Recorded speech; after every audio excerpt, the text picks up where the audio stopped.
This is the video review for Transformers Prime Robots in Disguise Soundwave. And Soundwave is a pretty cool unmanned spy drone. I really like the way this looks. From the top, it looks great. From the side, it looks pretty good. From the bottom, ew. Well, it was kind of expected because with how almost dainty this vehicle mode is, in order to make the robot mode possible, he was going to have to make some concessions, so I maybe would have liked it if the sculpting were a little bit different, but nothing can be done about it. Maybe you could fill these in if you're good with some kind of epoxy sculpt or something, but other than that, well, he's a pretty good vehicle mode. I like it. One thing you can do with this mode that I really like is you can fold out the hands and give him a wonderfully large wingspan. I really like that. It's one of the reasons why I liked Reveal the Shield Lugna. He had a great wingspan.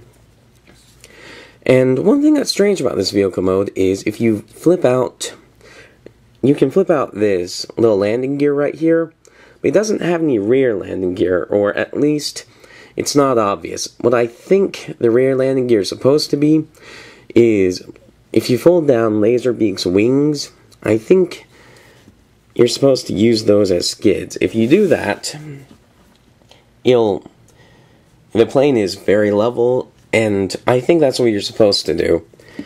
I have no idea if that's actually what Hasbro intended, but it's the best you can do.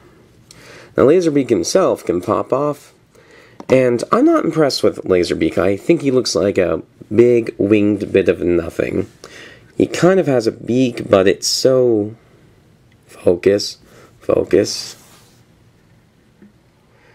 Well, it's not going to focus. He kind of has a beak, but it's so small and it doesn't have any detail on it. It's just kind of there.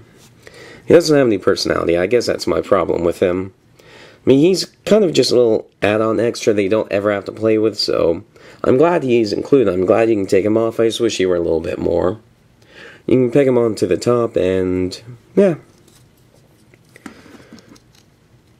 You can plug him back onto Soundwave's chest, and there you go. To transform Soundwave, it's pretty simple, but actually pretty cool. You will unplug the wings from his thighs here, and then you will bring them up, and it actually works really well. I'm surprised at how well it works. They just kind of wedge up and over onto a platform, and then tension holds them in place, and it works surprisingly well. Then you'll fold out the hands, bend the wings forward, rotate around, and D-tap. Those are the arms. Pretty simple, but kind of satisfying, actually. And then for the head, pull back this tail section, and it'll say how it is like that, but when you bring it all the way down, it'll push a button and it'll spring forward.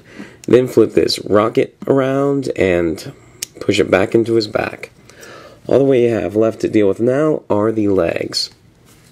Legs are pretty interesting. You will lift this up, and you're almost thinking, ooh, I bet this is going to be the heel spur. Nope. Push that up onto the back of the leg. This becomes the heel spur, and these become the toes. Kind of interesting.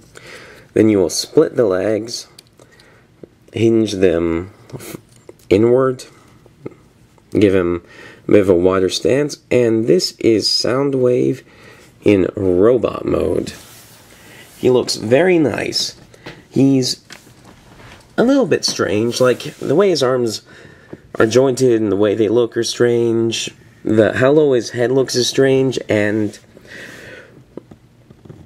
these things, they look like eyes. They are very strange. I don't like these, but the overall package looks very nice, very show accurate, and very menacing. He has an abdomen crunch that makes him look quite a bit more imposing. Yeah, I really like this guy.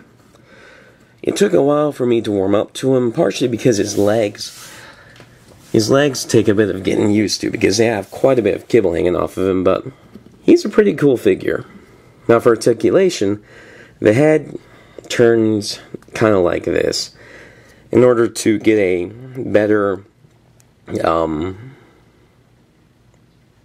angle out of it, you have to lift it up and then turn it so that his chin is pressing against his chest, and that will keep the spring from just pushing it back down again. A bit unfortunate, but you can get him looking, and that's actually a pretty good angle. I like how that looks. Looks kind of scary, actually. For the arms, they rotate around 360 like this. They're at a bit of an angle, but I don't mind it. Then you have... whoa! Light fell over. Then you have the in and out right here. Unfortunately, it's kind of ratcheted. It only goes out one click, but it actually doesn't matter so much that it doesn't go out that much because you have this ball joint right here. It's a very strange joint, but it actually works quite well. And then you have a bicep swivel and an elbow, and the hand can go in like this. Although if you bend it too far, it looks strange. It's best if you do a subtle curve to it. How many Autobots will I kill today? Then he has the ab crunch I showed you earlier. He has a waist swivel. And his legs are kind of strange because he has this stuff right here, which if you try and twist his thigh, it'll bump into it. And then he has... on his inner thigh, he has this piece right here, or on his inner shin, this piece that goes up, which, if you chicken leg his legs like this, it makes it so that, well, it bumps into these little tabs right here. You'd have to cut this tab off. Basically, his legs are very weird. You have to get used to them, kind of, before they'll really work, but once you get used to them and learn how to avoid having parts crash into each other, they're not that bad. Now don't get me wrong, they're a nuisance and they should be better. Like if this tab could just fold in or something, it would be great. Well, not great, but better. But they're not. When you get him out of the box, they were like, what? These legs are crap? No, they're not as bad as they seem. They take some getting used to, though. They should have been designed a little bit better, but the upper legs and knee and stuff, oof. But the lower legs, you actually have a really nice ankle tilt, and I do like that. Now, unfortunately, the heel spur here is kind of loose, so